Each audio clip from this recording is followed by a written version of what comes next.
Good evening, everybody, and welcome to another edition of Inside the Pigskin. Yes, you see it. We're in quarters tonight. There's Candy, there's Marvin Powell III, and there's Tom Shanahan. Great to have everybody on the show tonight. So, with that said, we're going to go to a few much fewer topics tonight, and that way everybody has an opportunity just to kind of take a little longer than normal instead of going with more. And I utilized that approach on last night's under Nate Sitch's baseball talk, and the overall response from who we had on was really good. And now that we're in the football off season, I feel that this is a pretty good idea. We're going to try to continue to carry it over, and there you go. So, all right, let's go ahead. We're going to talk about Miami Hurricanes. So, lead it off. Miami has improved at least 2 wins in every season under Mario Cristobal.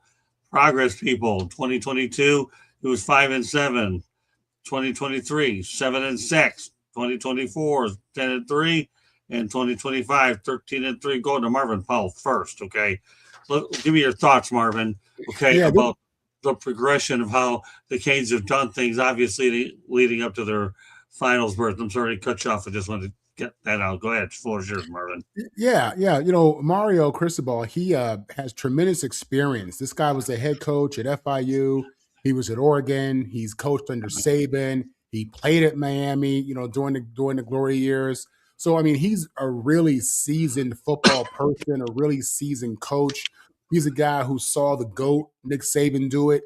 And when you've had access to people like Saban, and you've got a chance to learn about how to run organizations from people like Phil Knight at Oregon.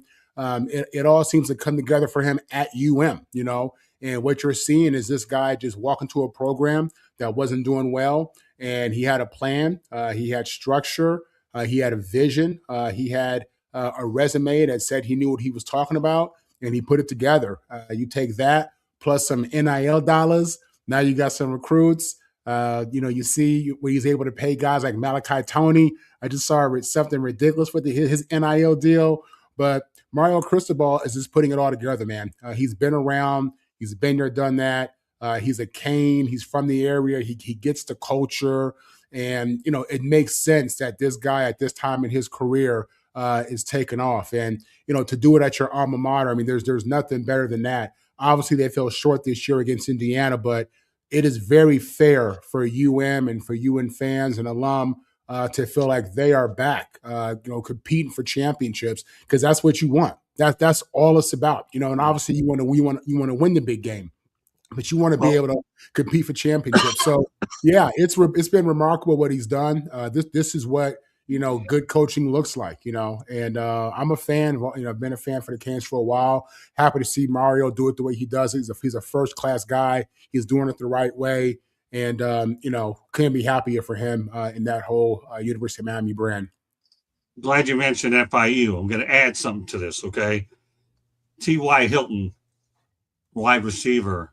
I went to one of the best college football games, I swear, I have ever seen. It was like a 51-50 win in favor of FAU. And Candy will tell you, she can verify this, okay? I worked my tail off to get FAU into a bowl game, right, Candy? And why don't you let Marvin and Tommy know exactly what happened after that? Go ahead, Can. Well, I don't know that because I wasn't with you back in the day, but I know that you, Katrina McCormick, who's the PR person for the athletic department at FAU, has said how you were instrumental in the reason why FAU got a bowl game up in the Motor City Bowl, I believe it was, right, Scott? Yeah, I have a lot of connections in Metro Detroit. Then again, I have a lot of connections all over the country. Haven't taken my brand internationally yet, other than to make your own kind of music with some metal chopsticks. But give me 8 weeks or so. I'll get my act going around our trip. But yeah, it's T.Y. Hilton, one of the better receivers out there. Mario Cristobal, he played under this guy. In fact, I also want to mention in future episodes of Inside the Pigskin beginning next week, as we lead up to the NFL draft, I'm going to insert a segment of a player that I spoke to over at the Senior Bowl and let everybody formulate an opinion on that. So that's something to look forward to. You'll find that there's some hidden gems and all kinds of different people here, and some of these may be 2-3 minutes long. So I don't think I can punish you with an 8-minute one. Then again, why not? It'll just save my voice anyway. So, beginning next was Tuesday night. Did I say Wednesday? I don't even know. Hell, I got to deal with Powell twice on Wednesdays, for God's sake. I have to deal with him three times in 2 days. Oh, but anyways, that'll be something that we're going to bring out, put it on the table. Whether it's 4 of us, 5 of us, 6 of us, doesn't matter. That segment will debut next Wednesday. No, Tuesday. Hello, is anybody home? Smack me across the head. Somebody need a baseball bat. No, next Tuesday night inside the Pigskin. I will go out there, and Candy will go out there and post a couple interviews, and I'll evaluate the ones we're going to put on there. All right. With that said, I got to turn over to Tommy. How much money is Miami got for NIL? Have you heard, Marvin? They got a lot. They're a top spender. Yeah. They're a top spender. Yeah, all the recruiting services that I listen to, read about, they consider UM to be a big spender. So UM, Ohio State, obviously SC, Texas, spending a lot of money. Yeah, well, that's a pretty lethal combination. The talent base of the state of Florida. And then even more so of the high schools surrounding Miami. The talent base with NIL money, that's a lethal combination. The irony is that Mario used to coach at Oregon, and nobody spends more money on the program, at least the infrastructure. I don't know about NIL money, than Oregon and Phil Knight, his Nike money. Yeah. And they have this many championships, Tom. Yeah. That's how many championships they have. All that money they spend, Yeah. And Mario might still be there if Miami wasn't his alma mater. And another reason to believe they're spending more money than anybody is Darian Mensah was getting $4 million a year, $8 million total, 2 years, $4 million at Duke, and he walked away from the second year of that to go to Miami in a controversial way, because he had said he was coming back and even played in the Sun Bowl, which is unusual for a guy who plans to enter the transfer portal. And then at the very last minute, the last day the portal was open, he goes to Miami. So that says a lot about the money they must be paying him. I have to say this, though. I know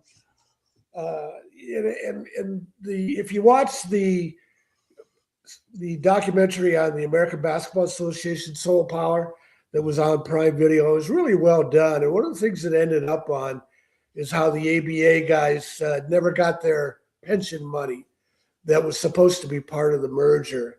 And that's what really bothers me about these guys making so much money off NIL. I know, Marvin, you say they deserve the money. But what did Darian Mensah do to build tradition at Miami? Why is he worth? He must be getting $6 or $8 million. If he walked away from Duke, he essentially stabbed Duke in the back. Hey, Tommy, by the way, I have to thank you very much. Okay, because that was one of the topics I'm going to have next week. But you can continue to talk about it, because I know Shanahan for a long time. This guy knows how to read my mind. I'll be better than most people that I even know. But you keep talking about Jerry Mensah, because guess what? We're going to be talking about him next week. No matter. Yeah, and also in the NFL, when the Oakland Raiders, Gene Upshaw, when he tried to get more money for the old timers and their pensions, and guys like Michael Irvin were against it. Guys like Gene Upshaw and before him, they built the league. Michael Irvin's standing on their shoulders. So that's what bothers me about this NIL money. Okay, Candy, go ahead. So Miami NIL money was around $30 million last year. Indiana was at $21.1 million, to give the audience a kind of a look-see.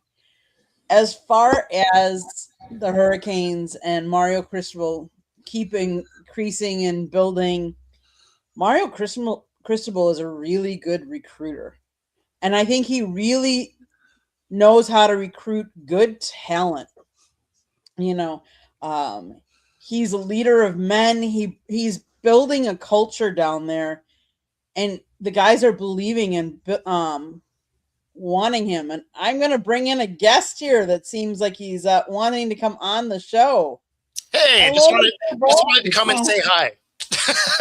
Hey, Bo, how are you? It's been a while. Hey, you're more than welcome to say hi any way you want. And by the way, if it makes you feel any better, Bo, I'm during the off season, what I'm going to do is maybe have 5-6 topics for the whole show. Let everybody go out there and run around Nice. a little bit instead of having a million of them. So you always have an open invitation, Bo. Please remember that, because we miss you on this show. You're one of the original people that helped me get this show. Bo, you ever met Tom Shanahan, by the way? No. Yes. I don't think so. Hey, how you doing, Bo? How's it going? Good.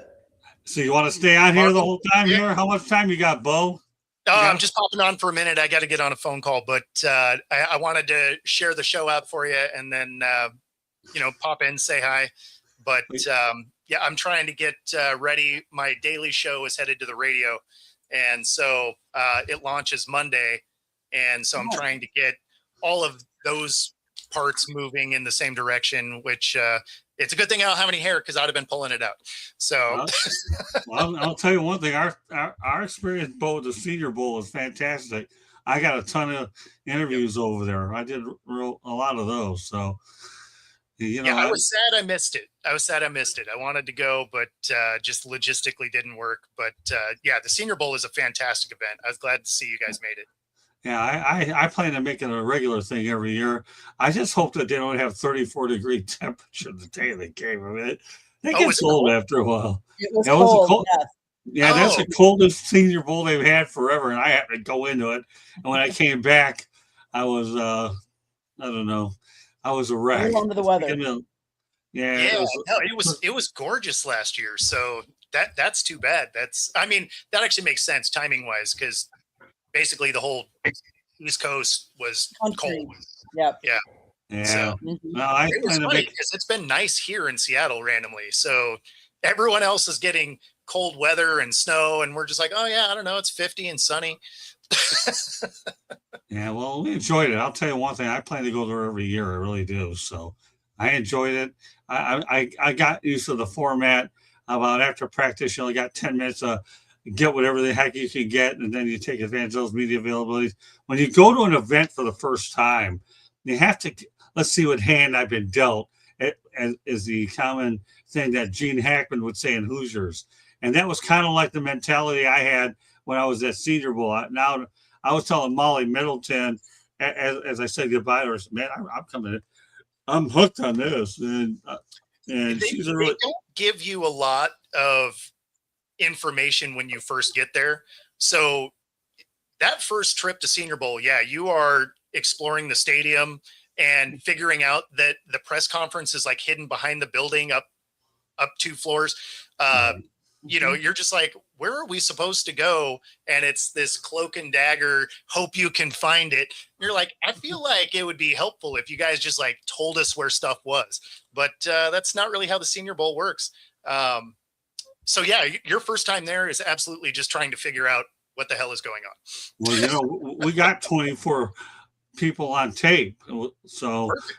And I also got a few other things I was able to get done with Stanky Field on University of South Alabama campus. And I was also able to go over to the other place. Was it Ladd Stadium? I think Ladd Peoples Stadium. Oh yeah. And I did a little mini. I ended up doing a little mini video outside of there as well, which is kind of cool. I mean, why not? If I'm going to hit the Senior Bowl, I'm going to hit it every way I can. And then next year, and it's going to be going back to Ladd. Oh, is it? Yeah. So they're supposed to be reworking Ladd Field, and so that'll end up the Senior Bowl back. It sounds like it's still a couple years away. But okay. I was told that was the plan. I didn't know that. Okay, well, good. I'm hooked on this every year. I won't have a problem getting me to go up to Mobile. People in Mobile treated us really, really, really well, and I'm looking forward to go to Ladd Peoples Stadium. I will say this: the University of South Alabama campus, is really a nice campus. It really is. Yeah, absolutely. Really enjoy it. Tom, you ever been to USA? I mean, No, but did you see the statues of Hank Aaron and Hank Aaron and the other famous athletes from Mobile? No, I didn't. There's about a half dozen of them. Yeah, No, I didn't. I know the artists who did those statues. They went up a couple years ago. Do you know? Have you seen those, Bo? Do you know? No. So it's funny. The Senior Bowl is such a ridiculous week. I did not explore Mobile at all. between going to the practices and then the different media things, and then going back and trying to do my daily show and then write articles and stuff, I was in Mobile for a week and saw none of it. Really? Wow. Yeah. Yeah, maybe it's located downtown, but it's Hank Aaron and a lot of their famous athletes. About a half dozen of them, I think. There's a ballpark that we went by. Candy, do you remember what it was? I think. Hey, Earl, how are you? You did a video out of it too. Yeah, I did. Let's see. But they didn't let us in. There was a stadium over there, and it was all gated. I think there was there's a 9-foot tall bronze statue of the Mobile native and baseball legend Hank Aaron. It's installed in the Hall of Fame Walk of Fame in downtown Mobile, Alabama. Yeah, we never made it to Satchel, that. Yeah, listen to this list: Satchel Paige, Willie McCovey, Ozzie Smith, Billy Williams, and NFL player Robert Brazile. But obviously Hank Aaron and Satchel Paige. It doesn't get better than that. No, that's pretty great. It was funny going into Mobile. They, I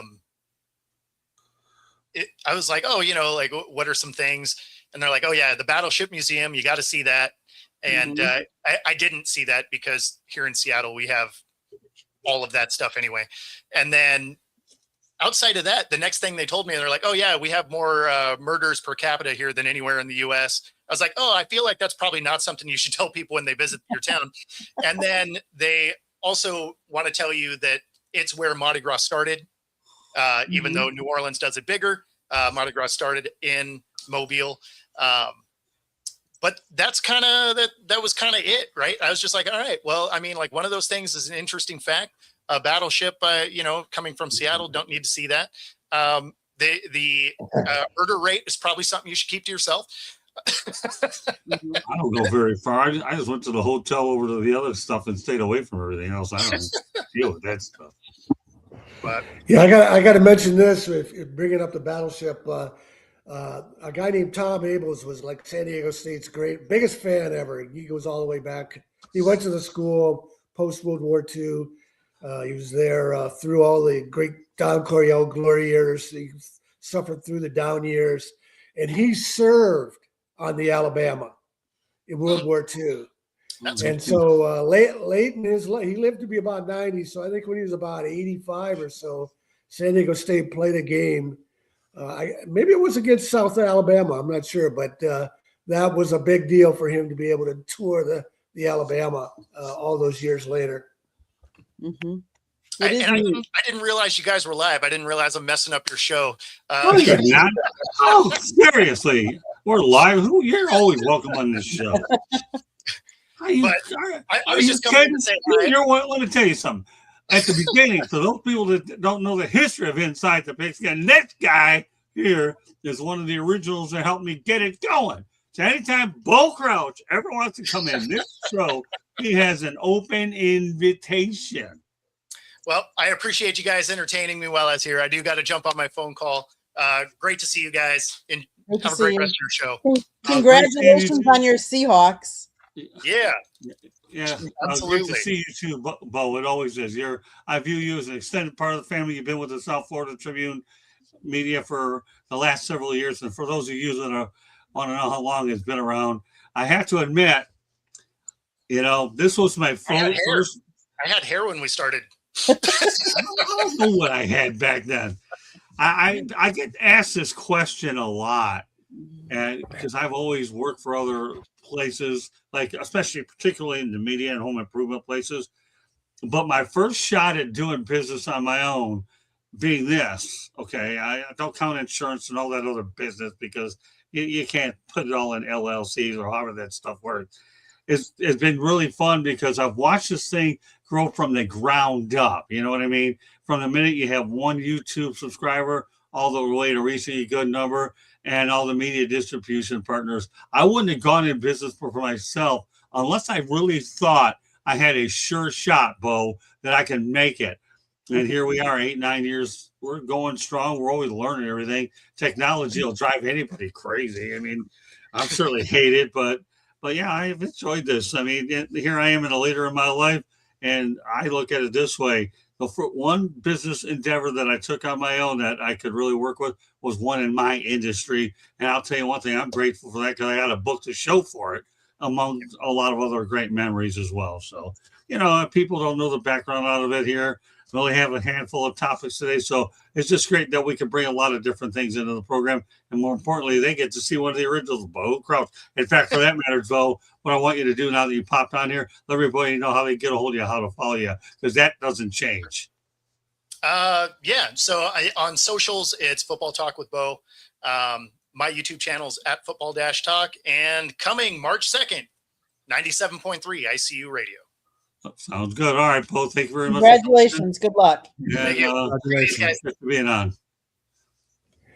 So here you go, Marvin. You got a little bit of a taste from the history here of how this show began its origination.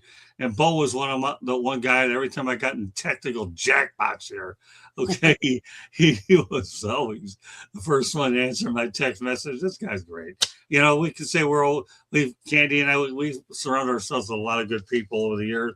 I know recently George Eichhorn retired, obviously 70 years old, would not do that to anybody. Tommy's looking fantastic. Me, I'm just struggling to get through one doctor appointment as another, but this thing keeps me going. All right, well, I know we got off track a little bit. Let me add a couple of things here. Marvin, you remember the guy from USC who had been like to 1,000 straight games? Yes. Yes. Yeah, and he actually died at the USC UCLA game. Mm-hmm. I think in the late 80s. Later than that. It was later than that. Was it that? But anyways, Tom Abels had a similar streak at San Diego State. He went to about 700 straight games before he died. So I wanted to mention that, bringing up Tom Abels. And then the other thing I want to mention about Miami is they got to recruit one of the guys that I always write about one of the top players in the North Carolina area around Raleigh-Durham for the News and Observer. One of the guys I wrote about was a kid named Keyshawn Stencil, defensive lineman, big kid and quick. He's got a lot of potential, 4-star guy. And he had originally committed to Clemson, and then he later signed and is bound for Miami. So I'm sure NIL money had something to do with that. Although Clemson had a disappointing year too. But yeah, if you were to Google Keyshawn Stencil, you might find the story. Yeah, Marvin, I'm glad you brought up Malachi Tony because probably on next week's show or over the next couple of weeks, I'm going to be talking about Malachi Tony and obviously Tommy let the cat out of the bag about Daria Mensah, so it'll be interesting how I can get these topics in, and we're going to have more time to talk about it. Candy, did you have an opportunity to talk about the Canes improvement? I was talking about it when Bo came in. One of the things that I would say is obviously Mario has done a great job recruiting. He's losing a lot of big name players this year. Reuben Bain Jr., Francis Magawa, Markel Bell, Keontae Scott, Jacoby Thomas, just a number of the impact players that are leaving. So Carson Beck, of course. So it'll be very interesting to see. Yes, we have Malachi Tony returning, and he's switching numbers, by the way. So to look out for that. But Mario loves Miami, and he brings a passion with him about Miami because he's played there, and he loves that. And I think when a coach does that, they can convey that to their players, and the players, you can't help but want to play for him and play well for him. So, I think Miami was smart hiring Mario Cristobal, and the talent that he's brought in as coaches as well has helped. Jason Taylor, obviously, he's a big name, and bringing he's brought in and part of the recruiting as well. So it'll be interesting to see how they do this next year after all these big name people leave. So All I'll say is I've enjoyed working with Mario Cristobal. He's a class act, and like I said, I feel fortunate that I could get there. And we'll see how. But right now, I judge a lot of my activity based on my health these days, and that's the thing I said to Candy and everybody. When you're dealing with Alzheimer's disease, nobody understands it until you have it. Okay, and I am dealing with Alzheimer's disease. You tend to get frustrated, I think, a lot because you're not remembering as much as you want to do, and you know what's going to happen, but you work your tail off to try to get through it. And that's why I'm as passionate as I am about what we do here. It really, really is. And what else can I say about the Miami Hurricanes, the Marlins that I've worked with, as well as all these other opportunities? Keep me going. When I'm behind a microphone, I'm one of those types of people that turn it loose. I don't care what happens. I guarantee you there'll never be a dull moment. Could that get me into trouble sometime? Yeah, I'm a gunslinger, for crying out loud. Come on. Brett Favre was my favorite gunslinger. I'm a gunslinger and I always take that mentality doing this stuff. When the time comes that I lose that passion, that gunslinger approach, I'll be the first to step aside that I had a pretty good run in this business and I don't mind walking away on those terms. But I'm still here. All right, let's talk about the Dallas Cowboys in ways that nobody ever would talk about them. And that's this. Their star kicker, Brandon Aubrey, had a LinkedIn profile before entering the NFL and was seeking a job. Now, that is great stuff, Tommy. The guy had a LinkedIn profile, which I think every professional should have a LinkedIn profile, and Brandon Aubrey of the Cowboys had it. What are your thoughts about this, Tommy? That's the guy who was watching a TV game, and somebody missed a field goal, and his wife says, "You could have made that," and otherwise he never plays pro football. That's an amazing story. Yeah. And he's so good and from so long. He's such a threat. It's just one of those incredible stories where people have a hidden talent that they don't even know they had.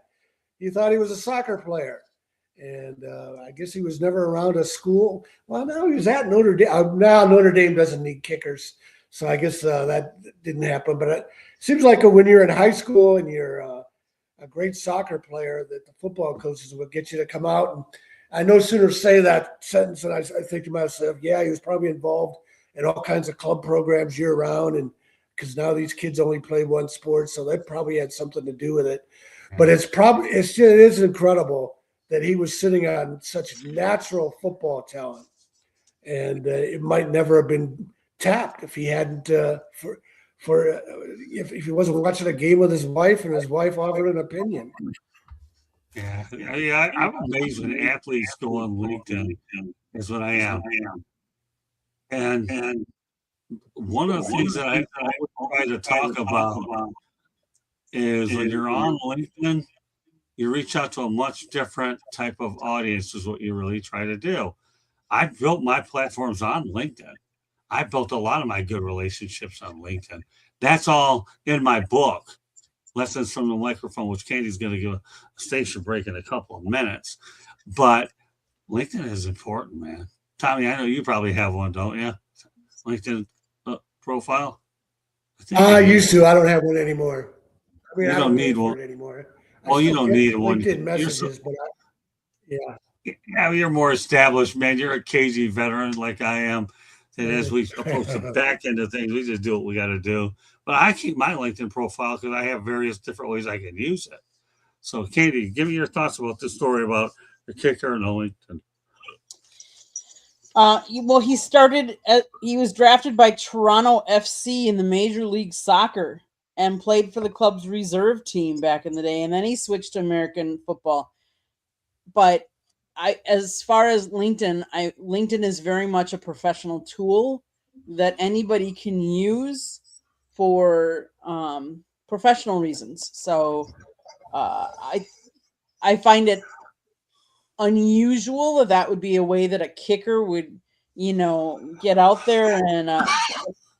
But hey, kudos to him. I mean, if it works, that's great. And in the day of social media that you can use it for bad, LinkedIn's a way you can use it for good.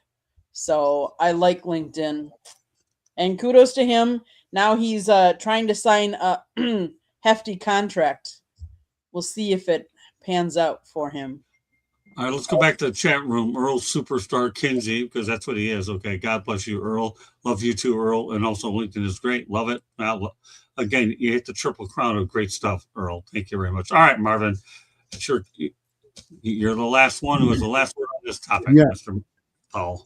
Listen, the NFL stands for not for long. The reality is you got guys who go to training camp one year, and then that same year they're working some desk job, corporate job, whatever it may be. That's just what it is. It's a crapshoot. You're talking about, a job that less than 1% of people in the world are going to be able to get. So it's just really competitive. And, I get it, man. I completely get it. It makes sense to me. He's a kicker, man. You got so many kickers coming out every single year. Again, super competitive. So he has to eat. This guy has to eat. The reality is most guys who go to training camp don't make it. That's just the reality of it. And those same guys who just finished college need to go out there and find a way to make some money. So I understand his situation completely. I think it's smart. I think it just speaks to the reality of what life is for an NFL prospect or someone who's chasing that dream. And I'm happy for the guy, man. Obviously, the NFL has worked out for him. He's doing well, and this is a success story. I think the one thing that I try to tell people, and I'm training at the moment several different people to try to become broadcasters. I've taken on Marvin for a while, and I'll tell you, your on-air demeanor, Marvin, happens to be really, really, really good, and your attendance is fantastic. So I'll give you those two that work for you. They really do. But the thing that I always try to, and I've got, Candy, how many different students working with me now? About 5 or 6 of them, at least, that are currently in my system on other shows that I'm bringing in.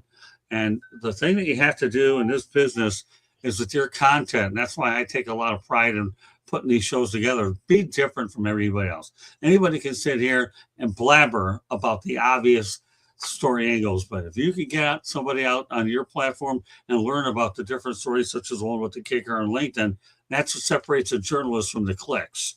And I hope people take that to mind and heart. Tommy, you could appreciate being different, right? You got to be different. Sure. Yeah. He's a lifelong journalist, let alone a 2-time author or however, how many books you've written, but you got to be different. If you're not different, then you're going to be stale. And if you're stale, you're going to be like everybody else out there. All right, let's continue on. I'm not here to give lectures, but pointers. Take it for whatever it's worth.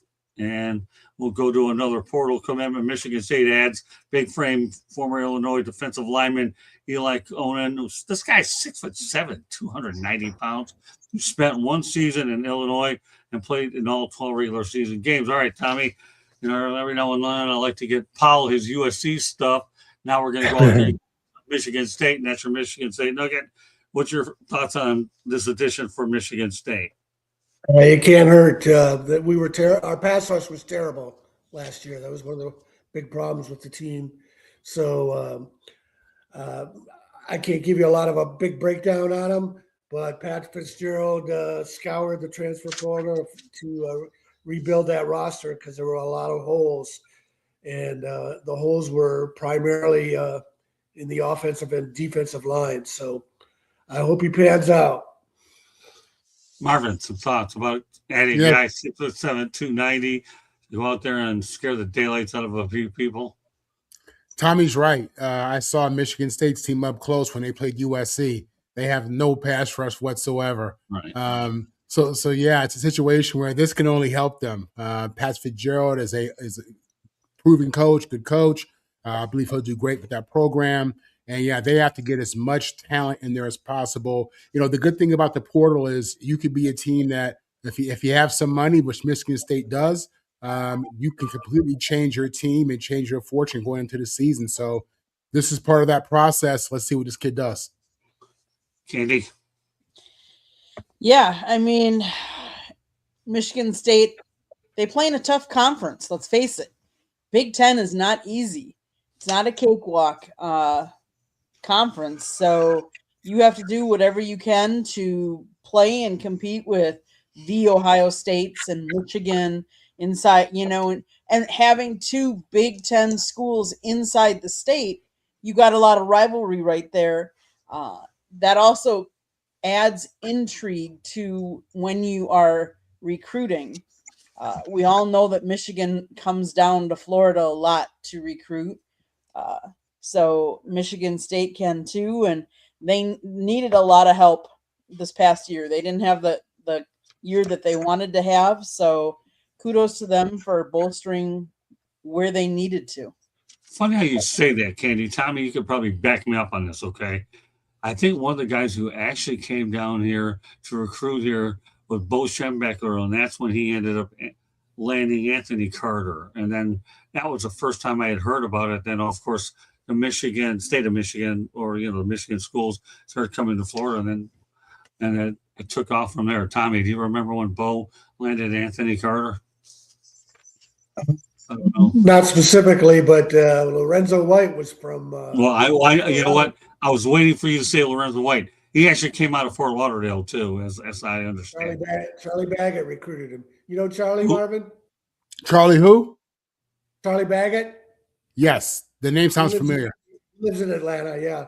Charlie Baggett recruited Lorenzo White. Lorenzo White should have won the Heisman in 85. Who won in 85? Oklahoma? No, 85. Or was 85 the year Bo Jackson won? Let me take that back. Yes. Yeah, no, Bo Jackson won the Heisman, but he should have gotten more votes than he got. Well, I'll tell you one thing though, Tommy. Lorenzo White was a heck of a running back. He really was. Yeah. I liked watching this guy play. Just thought I'd throw that out there. Tommy, he left a lot of. He left a lot of trouble in college, though. How many Heismans does Michigan State have? 9. Oh. How many? 0. Kenneth Walker should have won it. Well, good. Keep it up, Tommy, because I'm about ready to get to him next. All right, so Shanny's on fire tonight, my man. Great stuff, Tommy. All right, who did I start off with and all that? I mean, where am I at with this whole thing? You went around the horn. Huh? Have I started? All right, so okay, so everybody's talked about the Michigan and Michigan State. All right, so let's go ahead now that Tommy let the cat out of this bag. But no, I'm not waiting until next week for this one. I'm already going to talk about it now.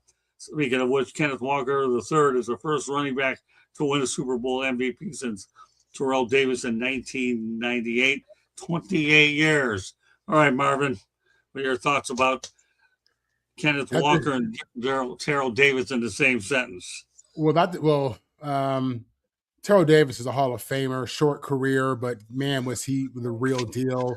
Believe he was a 2,000-yard rusher, but when he was playing at his height, he was elite. He was as good as any of them, to be honest with you, when he was rolling. But what it tells you really, it shows you how the game has evolved. The game has evolved. It's a cute game now. We don't have a tight end. We have an H. We don't have a fullback. We have an H. We have the third receiver.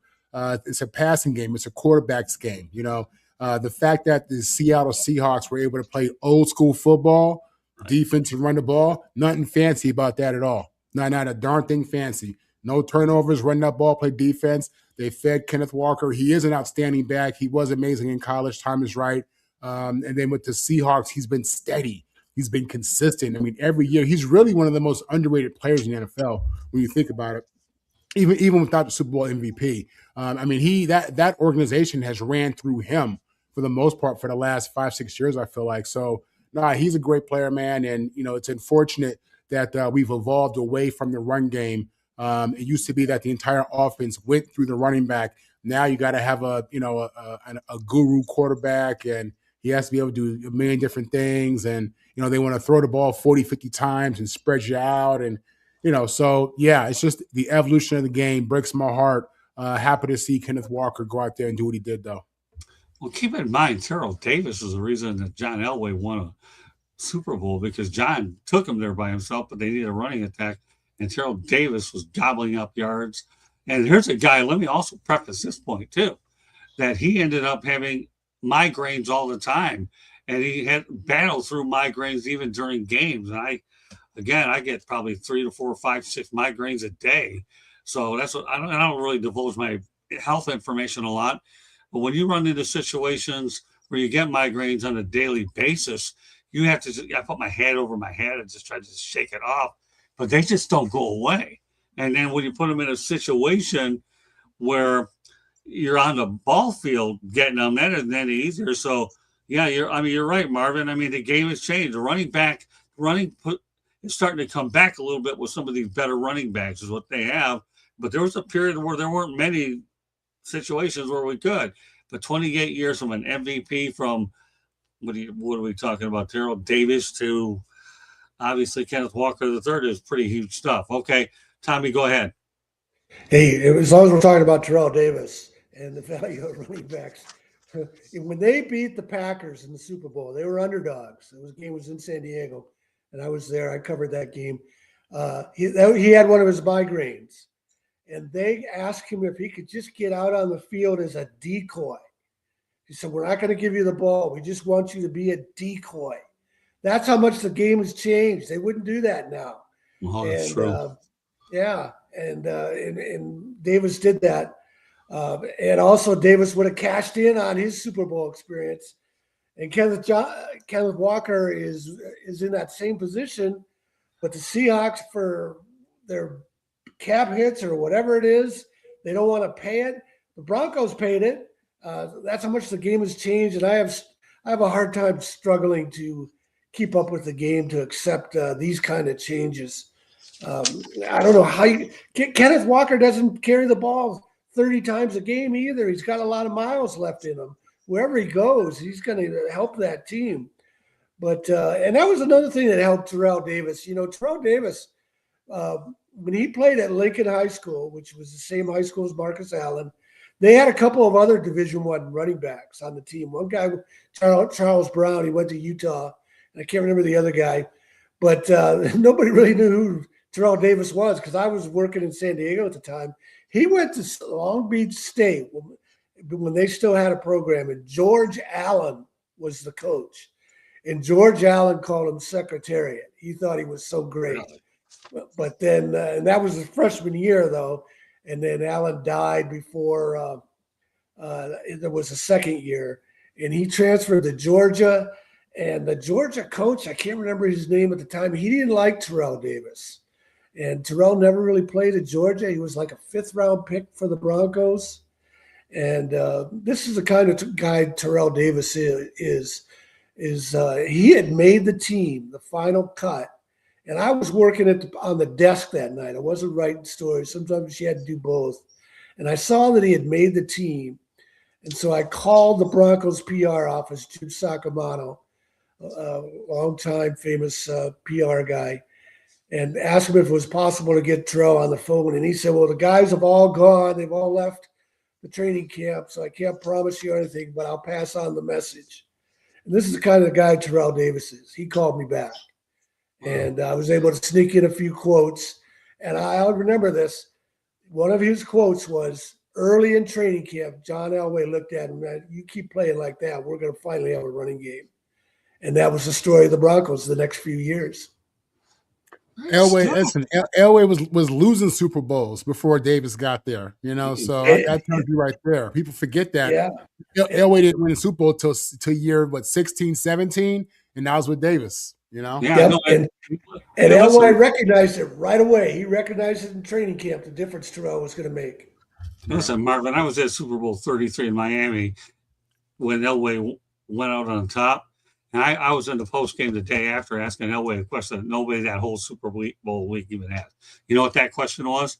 What was that? You know, John, here's the thing. You know, how does it feel in hindsight that you've muscled your way out of Baltimore to land with the Broncos? And everybody that knows John Elway or has seen this guy, okay, will tell you he's got one of the most great smile and appreciated the question. In fact, I had people back home in Detroit tell me that, hey, we heard your question. That was pretty good.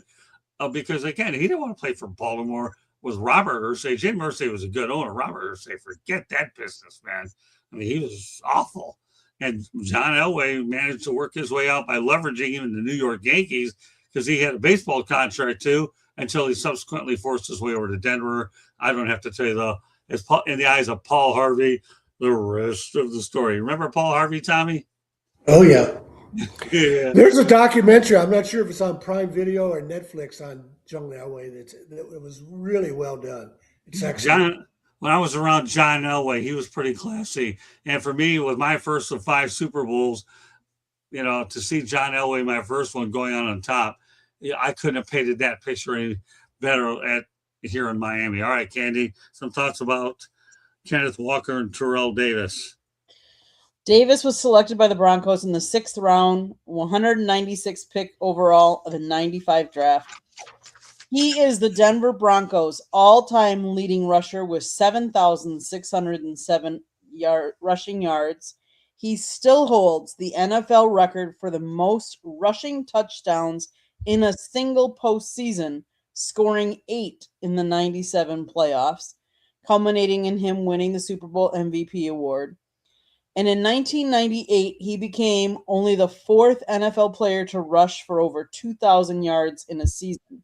So in his career, which was only 7 seasons and was shortened, his rushing yards are 7,607. His yards per carry were 4.6. His rushing touchdowns were 60. Now, to give you to counteract that with Kenneth Walker, he's been in the league since 2022. He has rushing yards of 3,553. His rushing average is 4.3. He has rushing touchdowns of 29. Now, the difference between the two of them is Kenneth Walker also has 133 receptions, 1,005 receiving yards, and 2 receiving touchdowns. So, to Marvin's point, the game has really become more a quarterback passing league, and a running back is a dual threat. They receive and they rush. Heck of a player. That's Yep. for sure. Anybody else anything before I move on? Marvin? Tommy? That's good. You good? We're good. Okay. 2 more topics to go to. So up to this point, how does everybody like this format that we're working on? Marvin, I'm going to start off with you. I can't hear you, Marvin. man. I never did take reading. I never did take lip reading. Sorry, Marvin. No, I'm sorry about that. Yeah, no, it's you're cutting the show in half. I mean, like I said, you built me for 2 hours, so this is like a mini marathon. You know what I mean? It's all good. I'm conditioned for the marathon, so it's. Don't worry. I won't say there aren't any marathons left, but you think? Hey, listen, Paul. Do you think I'm going to make it real easy for you? Okay, and let you think I'm so darn predictable? No way, man. Get over it, pal. Keep me on my toes. I get it. That's it, brother. Good stuff. Okay, 2 more topics to get to, including the feature one of the night. Excuse me. Notable free agents that you can expect. Trey Hendrickson. Obviously, he's an edge out of Cincinnati. Mike Evans, wide receiver out of Tampa Bay. Trevon Diggs, cornerback out of Green Bay. Christian Kirk, wide receiver out of Houston. Aaron Rodgers, obviously, Pittsburgh Steelers. Let's see, where are we going to go? Daniel Jones, quarterback out of Indianapolis. Kyle Pitt, tight end out of Atlanta. DeAndre Hopkins, wide receiver out of Baltimore. Deebo Samuel, wide receiver out of Washington. Russell Wilson, quarterback for the Giants. Kenneth Walker, just spoke about him. Running back out of Seattle. Joey Bosa, edge rusher out of Buffalo. Travis Kelce, tight end with Kansas City. Reed Blankenship. It's an interesting name on the list. Safety for Philadelphia. Tyler Linderbaum, obviously, is a center. And then we got Baltimore has, let's see, he's out of Baltimore. Breece Hall, running back on the New York Jets. Rick Woolen, cornerback of Seattle, and last but not least, Dallas Goddard of a tight end out of Philadelphia. So I know I've listed a lot of names for everybody to digest. I get that. So I'm going to start off with you, Marvin. To try to break this down a little bit more simple, who do you think are the top 2 or 3 agents out of this group? I think you gotta go Diggs. I think corner is a premium position. Okay. He's a player who's had success, so I think corner is one of those must-have positions.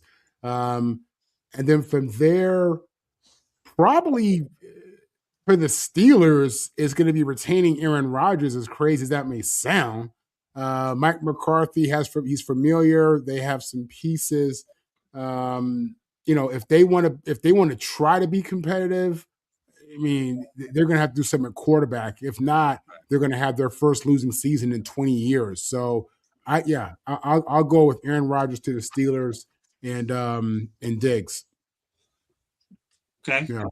I like that. Okay, go ahead, Tommy.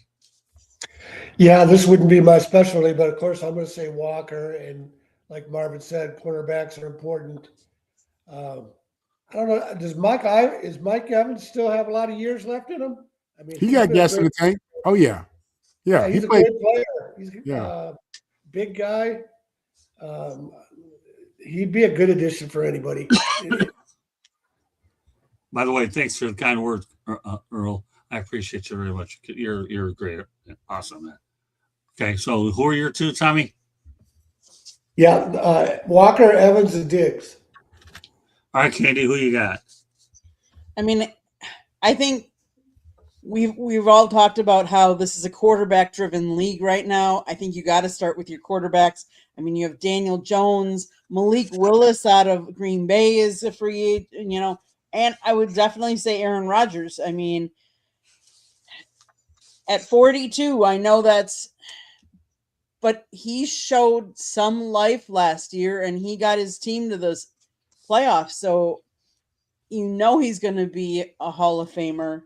I think you got to start with the quarterbacks, but you could easily, go down by each different position player, how many notable free agents there are. The other free agent notable, at least for the Packers, would be Rasheed Walker, as an offensive tackle. So our offensive line, you always got to protect. So we'll see where that goes. All right, let me give you my 3. Walker, I have no choice but to go with. This guy is a multi-dimensional player. He can catch the football, and he can also, obviously, we saw what he did as a runner. Don't sleep on Joey Bosa. You put him in the right defensive situation, I think this guy's got some mileage on him. Now, would I love to see him pair up with Aiden Hutchinson? Can you imagine what that would look like? You never know. The Lions have some money that they can spend in the cap.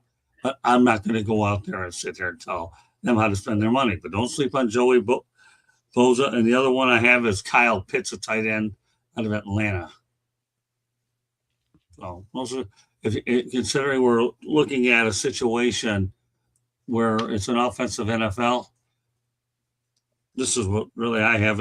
And of course, here I am putting 2 offensive guys and a defensive guy, but I think Joey Bosa, you put him in the right spot, he's going to finish his career pretty well. I thought about Pitts when you said it, just because Stefanski's going to need, first of all, what's their quarterback situation? And Right. No matter what it is, the tight end is the quarterback's friend. So Pitts was the first guy I thought of, but I just felt that Diggs and Rodgers would be a better answer. But that's definitely somebody who I think would be third. No, I mean, what you say is very valid and legitimate. I have no problem with you saying that. I mean, right now, the only chance that Pittsburgh has to get Rodgers is because of what you just said anyways, right? Mike McCarthy. Right. But they obviously had opportunity. I mean, the guy they drafted last year had a lot of injuries, so they're still an incomplete on this guy. We don't know. With Penix, I mean, he showed flashes, but the problem with him is he's injury prone, and if he is healthy going into next season, he's going to need a tight end. I mean, tight end is a young quarterback's best friend next to a running back, so that would be a smart move for Atlanta to sign Pitts regardless of the quarterback situation. They need that. Yeah, well, so there you go. You just Yeah. great minds think alike to yourself with that comment. So that's all I'm going to say about it. Final topic of the night. But guess what? You get parting shot. So yeah, unofficially, you're going to have another topic, but nobody rebuttals it. You just all to yourself. Okay. So Notre Dame 2026 cupcake schedule. Man, how they keep getting away with this is anybody's guess. But then again, they're an independent. I'm going to list off the opponents. They're going to play Wisconsin out at Green Bay Lambeau Field. And then they get Rice. They get Michigan State. They get Purdue. They're at UNC. You get Stanford. You got BYU. You have Navy. They host Miami, which I hope to get to. Boston College, SMU, Syracuse, but no USC. I know that makes you really upset, Marvin. And since I said no USC first, I'm going to let the Marvin go out there and have a little Marvin rant if he chooses to do so. But Notre Dame, my gosh. I mean, and we're going to get into this later on, so it could overlap. I know that if they get within the top 12, they have to go. Well, this schedule probably helps them do that. They got some work to do in the college football playoff. This show's not designed for that purpose. Marvin, some thoughts about their cupcake schedule? They need to go undefeated. Period. They need to go undefeated. Okay. I don't think that in the Big Ten, if you go 10-2, you're going to the playoffs. If Notre Dame goes 10-2, they shouldn't be the number 12 team. Now, any one of those teams could be Cinderella. Right now on paper, we're saying they have a weak schedule, and I think it will proving to be weak. But at the end of the day, they have to go win those games. Everybody will be up to play against Notre Dame. Most of those teams don't have a $40 million payroll like Notre Dame, so that's going to be a different. That makes a big difference there. But this is them being strategic, man. This is them making moves, playing chess. They don't care what you say about the regular season. You saw how they ducked our game. Marcus Freeman said anytime, anywhere. We said week 0. They said no. And then, they went ahead and signed BYU. So they're just trying to get to the end, man. They're trying to get into the tournament. They don't care about how it looks. In one sense, I hate it because you see, the SEC and the Big Ten, building their conference up and making this so competitive. And you have Notre Dame out there playing cupcakes, literally playing cupcakes, not wanting to commit to one of the premier conferences. And they want to, essentially kind of be backdoored into the playoffs. So no conference championship game, just playing, independence all throughout the U.S. So yeah, it's horrible, man. I hate it. And I don't. This is why I hate. This is part of why I hate Notre Dame, for them doing stuff like this when USC, doing what we should. Obviously, we in a big conference. We got a serious schedule. We're here to play, to compete.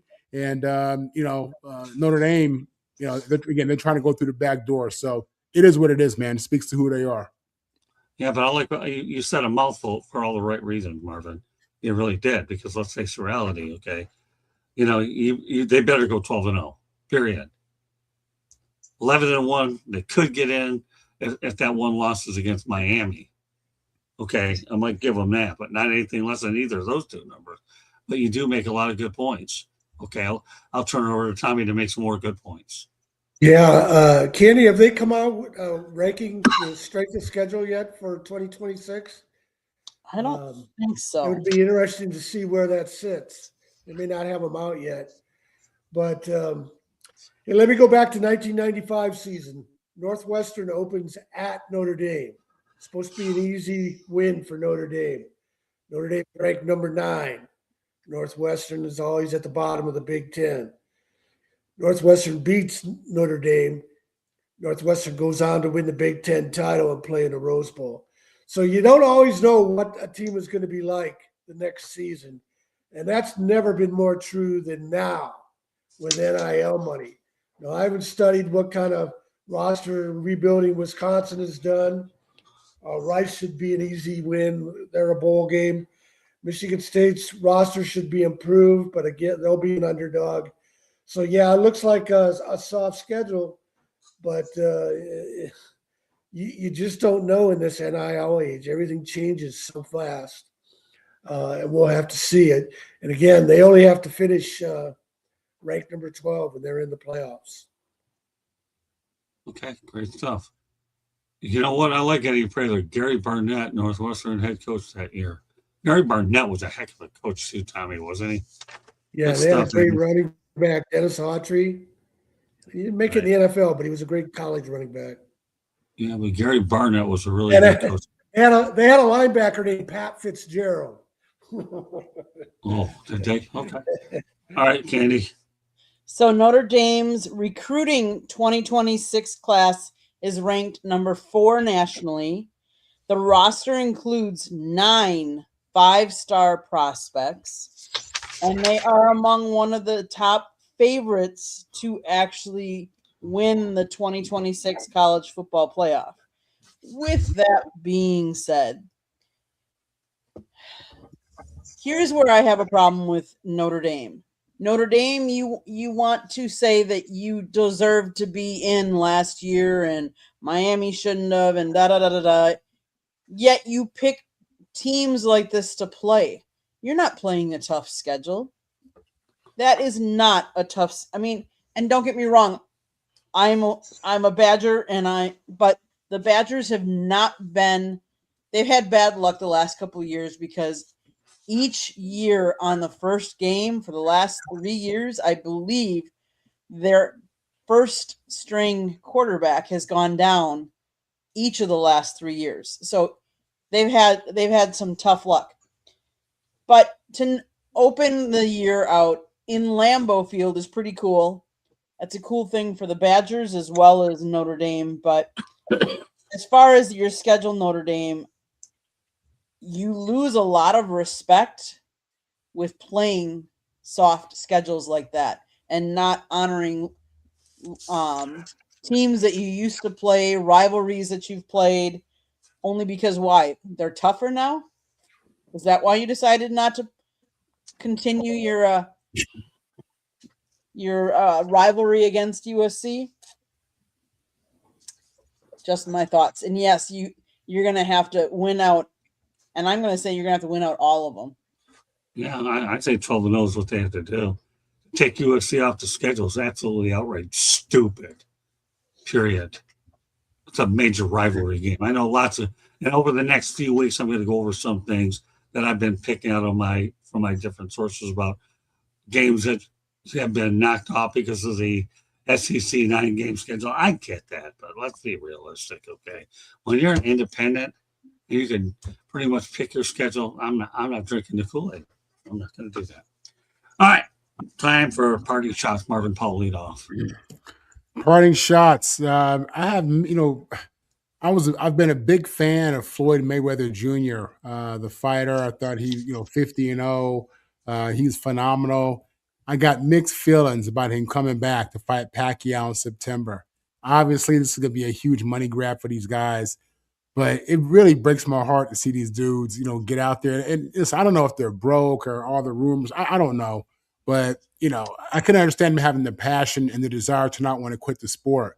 But, man, I don't want them to go out there and get hurt. It breaks my heart every time I see Mike Tyson out there, and he's going to fight Floyd too, I want these guys to be healthy and happy, but I think they're out there just having fun, doing what they love to do. Great one, Marlon. And I do want to preface the fact that even though this is a football show, parting shots, you can talk about any sport you want. And I'm glad that Marvin put the Floyd Mayweather Jr. out there. Good stuff. Yeah. So, yeah, this is one of those types of segments where you can just go wherever you want. And great job, Team USA in hockey. Oh, so you stole a second one. You stole the one I had. Yeah, it's a short show, so you might as well, Yeah, I know. He's having a hard time getting used to these short shows. It used to be hammering him with marathons. That's okay, Marvin. It's all good, pal. Okay. Even though I'll get to mine last. Go ahead, Tommy.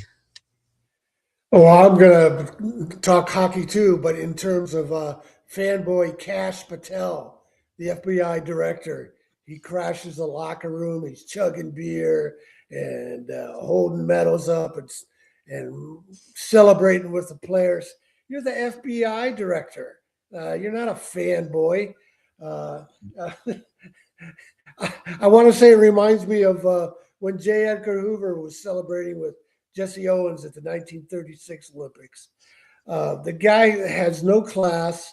he used to complain about the previous FBI director, Chris Wright, flying around on a private FBI jet. And that, what is he doing? He's flying over to Italy to be a fanboy with the hockey team, the safest story in America. Nobody's going to criticize you for hanging out with a hockey team. It was disgraceful and a terrible representation of our government. Okay, Candy, what's your parting shot? Kudos to Mike Tirico. I think the way you ended the Olympics and talked about after the hockey game and at the end was great.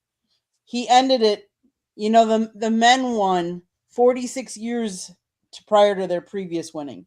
But he went out there and I'm quoting him now. For all the young people out there, all the Olympics you've watched, those dreams are formed now. Go chase them. Go get them. I thought he did a really good job. Kudos to you, Mike Tirico. All right, my parting shot goes out to Dylan Larkin. This poor kid here has played on one losing team after another with the Detroit Red Wings. And I'll tell you one thing, for all the losing, he's a Michigan kid anyway. He's going to stay there. They've extended his contract, but Dylan has only won one playoff game in his entire NHL career. And I'm just so happy that Dylan Larkin of the Detroit Red Wings got a gold medal. And that's something he can be proud of. And I'll even take it a step further, okay? You've got four men's players from the Metro Detroit area that ended up winning goals, and a woman, I think her name was Megan, whatever her name is. I don't know. You have a woman that also won one. So you got 5 Michigan players ended up with gold medals. But the main one here is Dylan Larkin. Dylan, I'm glad you got your gold medal. Now it's important to see if we get you back in the playoffs so you can continue to play postseason hockey. But I can tell you one thing. He got some valuable exposure about high leverage hockey. Another one, too, is Connor Hellebuck. This guy here is actually from Commerce, Michigan. And again, Commerce, Michigan, Dylan's actually from Waterford, Michigan. I actually live not far from there out in Highland, Michigan, about 25 minutes away. So, it's good to see these guys come away. And you talk about a goaltending performance for a guy who stood on his heels. Connor Hellebuck, you made me a fan of yours forever, just like Jim Craig many years ago. So that does it. So all right, now one last thing we're going to do, and it's called the Shanahan Report with Here's Tommy. Yeah, go to my website, tomshanahan.report. One of the new stories I have is at my podcast, The End Game. I talk about the Flintstones.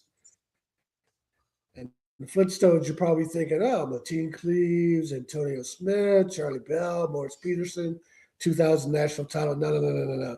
The Flintstones in Michigan State are much deeper than that. It goes all the way back to the 50s.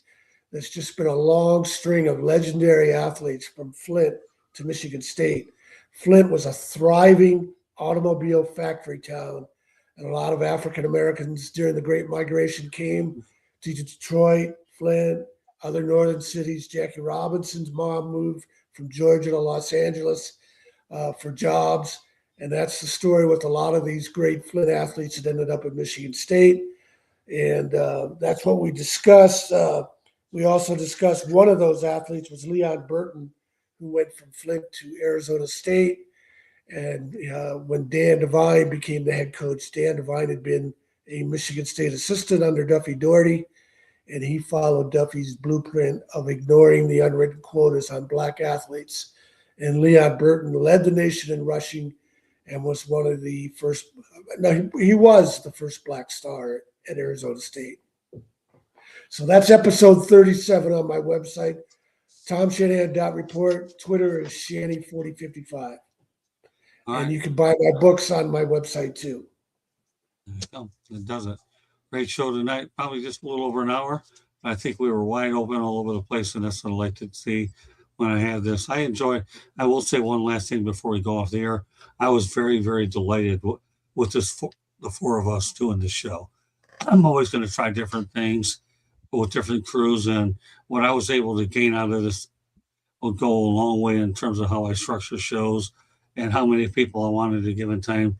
I think the one thing I learned early in my journalism career, Tommy could probably attest to this, is if your attendance is good, people will recognize you and they'll recommend you to other people. Attendance is the key to anything, particularly in the sports media business. So, I mean, this group of four here, they make it a point week in and week out to show up. And this is, after every show, I go to bed now, I reevaluate it, and then I continue to go ahead and make decisions based on my gut. And that's what I have to do. So, all right. With that said, all right, Marvin, why don't you let everybody know how to get a hold of you? Yeah, Marvin Powell III. You can catch me on all social medias at Marvin on the Mic. Very good. Well done, Marvin. Candy, take us the rest of the way. South Florida Tribune Publishing Company published a book, Lessons to the Microphone, Tuning into the Enduring Wisdom of Visionary Leaders. It is written by our host, Scott, the Motor City Madmouth Morganroth. Talks about his 40-plus years in the business and how it has evolved. Old school media meets new school media. Get your copy today. It's available on Amazon, Barnes & Noble, Kindle, Google, and Apple Books. There is also a link on our website, and the audiobook is out there too, wherever you get your audios books. If you like to listen to podcasts, you can find us wherever you get your podcast. If you want to advertise, or you want to be a guest on a show, or you want to give us topics, you can always email us at southfloridatribune@gmail.com. Last but not least, if you see that red subscribe button in that lower right-hand corner, that means you have not yet subscribed to us. What are you waiting for? Just click it, like us, share us with all your friends and family and anybody you think would enjoy our content. Monday nights, we talk baseball. Tuesday nights, we talk football. Wednesday nights on Sports Exchange, you never know what we're going to be talking about. Thursday nights on Fire Up, come on over to the Country Club. That's my show and Jeremy's, and we talk primarily football, but now we venture into all kinds of different things, so you never know what you're going to get on that show as well. So, and then Saturday mornings, lots of times sometimes we do football, sometimes we do baseball. You never know, or if we're out in the field, we might not be, but that's why it's important to have that notifications on so that when we do go live, you are informed and can join us as well. Back to you, Scott. Great point, Candy. One of the things I'll say this before we end the show is I'm very thankful that we're able to do as much work in the field and get things done to build our following as I am with these podcasts during the week. So there's a good compliment, and that's the one thing that I really enjoy doing a lot. So that does it for as my voice starts to slide away with the raspiness here at the end. That does it for this edition of Inside the Pigskin. On behalf of Candy Ebling, Marvin Powell III, Tom Shanahan, we want to thank you for joining us, and tomorrow we'll have a busy schedule on the network as well. God bless, and Earl Kinsey, you are in the eyes of Jimmy Walker dynamite. I can't do it too loud because I'm losing my voice, so I need at least 10, 12 hours to recover from all this stuff. But Earl Kinsey, as always, you're great, man. God love you, and God bless. So good night, everybody, and we'll see you tomorrow. We have some stuff lined up. Good night.